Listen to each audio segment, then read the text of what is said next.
मनोरंजन सो मोहि पावा। निर्मल मनोरंजन सो मोहि पावा। लाला आज बड़ी सीटी मार रहा है, ये क्या बात है? वो कहाँ है ऑपरेटर, कहाँ है कल वाला? हाँ? उसे बुलाओ, कहाँ है वो? उसको बुलाओ भाई। निर्मल मनजन सो मोहि पावा, मोहि कपट छल छिद्र न भवा। जिसका मन निर्मल है, शीतल है, पवित्र है, भगवान उससे अत्यधिक स्नेह करते हैं।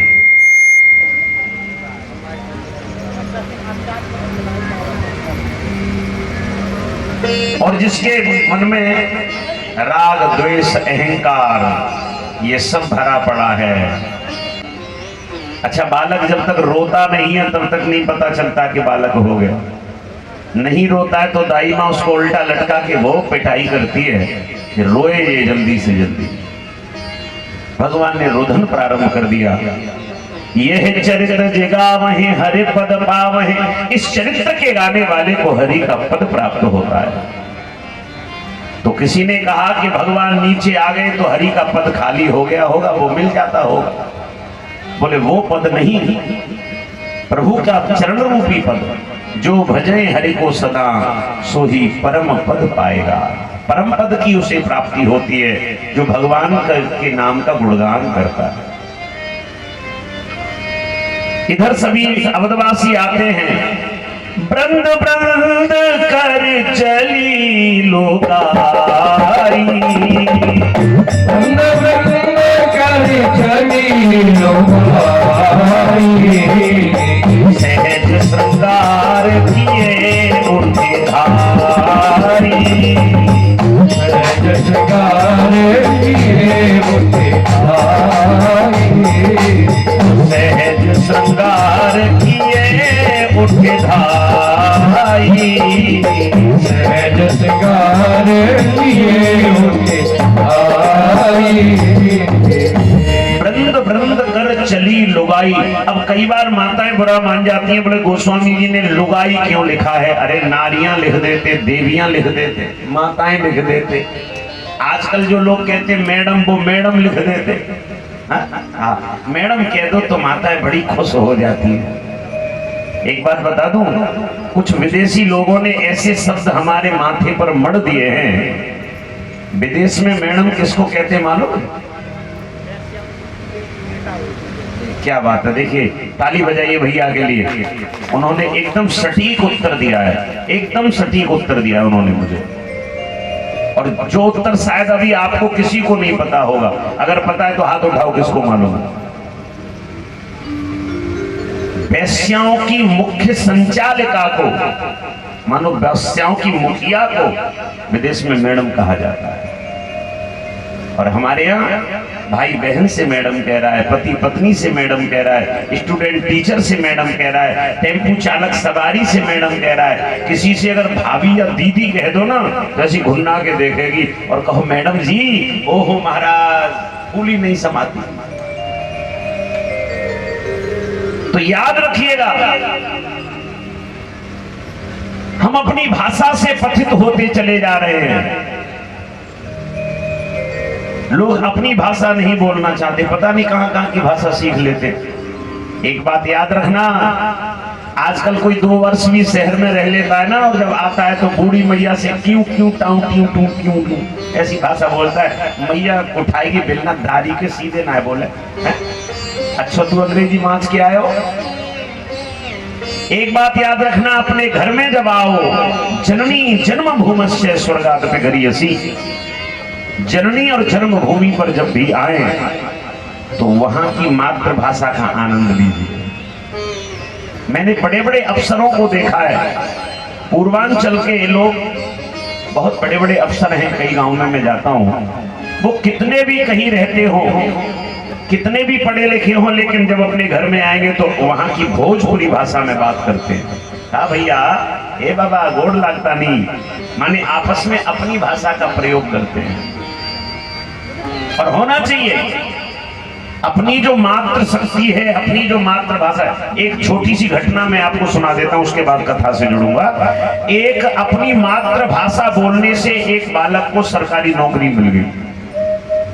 अब आप कहोगे महाराज हम तो रोज बोले, हमें आज ही मिल जाए सरकारी नौकरी। तो ये तो संयोग की बात है। कैसे मिली, थोड़ा 2 मिनट ध्यान देना इस बात पर। ये बिल्कुल सच्ची घटना बता रहा हूं और कहीं दूर की नहीं है, आपके गृह जनपद की है, आपके फिरोजाबाद जिले की है। एक बालक का एग्जाम हो रहा था गोरखपुर में एयरफोर्स का, और अंतिम टेस्ट था वो। 0.5 नंबर से वो बालक रह गया। 0.5 रह गया, और उस एग्जाम का रिजल्ट तुरंत बताया जा रहा था कि इसमें आपका क्लियर नहीं हुआ। तो वो बालक जब उस ऑफिस से निकलने लगा और गेट तक पहुंचा तो वहां एक कुत्ता आ गया। तो कुत्ते को हर क्षेत्र में अलग अलग तरीके से भगाते हैं। तो अपने इस क्षेत्र में जिस तरह से आवाज देकर हटाते कुत्ते को, उसने कहा, अंदर एक अधिकारी जी कोई बैठे, तो उन्होंने कहा, ओ लाला इधर आ इधर आ। उन्हें लगा कि ये तो अपने क्षेत्र का व्यक्ति लग रहा है। कहाँ का है भाई? बोले फिरोजाबाद जिले का हूँ। कहाँ का है? बोले टूडला का। कौन सा गांव है? तो टोल टैक्स के पास में गांव कुतकपुर। बोले उस गांव का हूँ। अच्छा क्या नाम है? उसने कहा कि मेरा नाम फलाना फलाना। ब्राह्मण परिवार का बालक था। उन्होंने कहा अच्छा, वो अधिकारी मथुरा के रहने वाले थे। तो उन्होंने कहा अरे तू तो हमारे क्षेत्र का ही है भाई। अच्छा नंबर आ गया, हो गया क्लियर? बोले सर मैं 0.5 नंबर से रह गया, 0.5। उन्होंने कहा ठहर जा। बड़े अधिकारी तो उन्होंने दोबारा उसकी फाइल मंगाई, दोबारा से टेस्ट की, यू आर सेलेक्ट, जा आ गया नंबर। केवल मातृभाषा बोलने से आप कहीं भी जाते हो, अपनी मातृभाषा बोलिए। हो सकता है वहां 4-6 लोग आसपास कहीं खड़े हो, बैठे हो, तो वो तुरंत पहचानेंगे आप तो हमारे गृह जनपद। अपनी भाषा को और अपनी जाति को कभी छुपाना नहीं चाहिए। कहीं भी पहुंच जाइए आप जरूर बताइएगा, याद रखिए। तो आज राघवेंद्र सरकार के आंगन में सभी ने आनंद मनाया। घर घर आनंद छायो अयोध्या नगरी में, घर घर आनंद छायो अयोध्या नगरी में, घर घर आनंद छायो अयोध्या नगरी में, घर घर आनंद छायो अयोध्या नगरी में। बाद में डालेंगे, उन्होंने ढोलक खोल के रख दिया, कोई बात नहीं, कुछ ठीक कर रहे थे। परम ब्रह्म परमात्मा भगवान राघवेंद्र सरकार बालक बन के आ गए। और जब बालक बन के आए, आहा, सभी ने आनंद मनाया। आनंद मनाने के बाद तो चर्चा चल रही थी कि वृंद वृंद कर चली लुगाई। ध्यान देना, ये बाबा ने जो लुगाई शब्द लिखा है, इस पर माताएं कई बार नाराज हो जाती हैं। लेकिन ये क्यों लिखा है ये शब्द मालूम है? सहज श्रृंगार की उठदाई।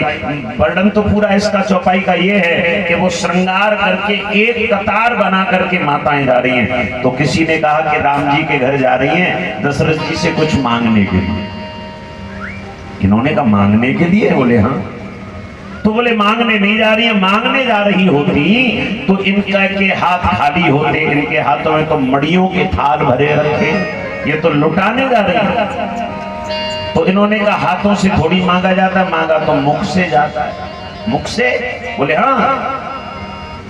तो मुख में भी कुछ भरा हुआ है। बोले मुख से एक बधाई गीत गाती जा रही है, मुख से बधाई गीत गाती जा रही है।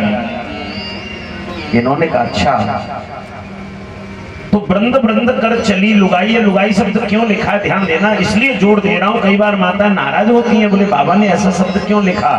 इसके 2 मत हो सकते हैं। पहला मत तो ये है कि ये शब्द आनंददायक शब्द सूचक शब्द है। अच्छा, जब किसी के घर में कोई आनंद हो रहा हो तो वहां किसी को कोई मजाक में कुछ बोल दे तो बुरा मानता है क्या? हा?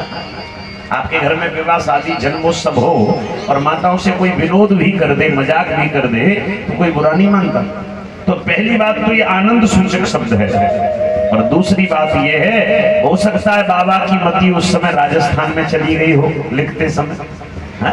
क्यों जी, वहां तो इसी शब्द का संबोधन देते हैं माताओं को। यहाँ तक कि वहां के रेलवे स्टेशनों पे जो अनाउंसमेंट होता है तो वो लोग भी यही कहते हैं, जितने लोग लुगाई लोग खड़े हैं वो फलाने नंबर पे पहुंचे। तो ये वहां की भाषा है, और बाबा ने रामचरितमानस में हर जगह की भाषा का प्रयोग किया जाए, हर जगह की भाषा का प्रयोग किया है। ऐसा कोई क्षेत्र नहीं है जहां की भाषा का एक न एक शब्द कहीं न कहीं मानस में न आया हो, और इसीलिए मानस सबको प्रिय लगती है, मानस सबको प्रिय लगती है।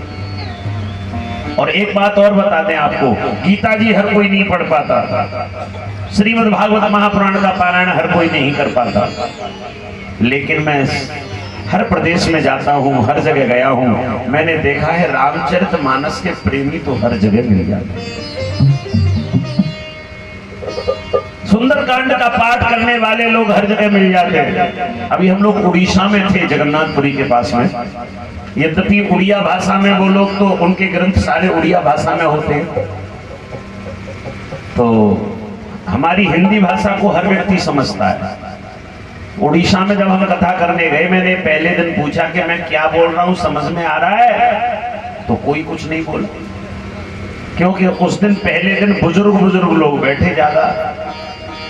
तो दूसरे दिन हमने कहा भैया जो करा रहे थे कथा, हमने कहा तुम काय को चक्कर में पड़ गए, हमारी भाषा ही कोई नहीं समझेगा यहाँ। तो बोले नहीं महाराज जी, सब लोग समझते हैं। तो हमने कहा कल कोई बोला ही नहीं, बोले कल पहला दिन था इसलिए कोई कुछ नहीं बोला, आज पूछो तो हमारी भाषा में पूछना। तो हमने फिर ट्यूशन लगाई उड़िया भाषा की वहां, और दूसरे दिन हमने पूछा मुँह कोहे बारो बूझू संधि, बोले बूझू संधि महाराज, बूझू संधि। उन्हीं की भाषा में पूछ लिया तो बोले हाँ हाँ समझ में आ रहा। यद्यपि शास्त्र का प्रेमी हर जगह मिलता है और मानस के प्रेमी तो हर जगह। तो आइए एक बधाई का आनंद लेते हुए आगे कथा में बढ़ेंगे। हरे घरे घरे आनंद छायो अयोध्या नगरी में,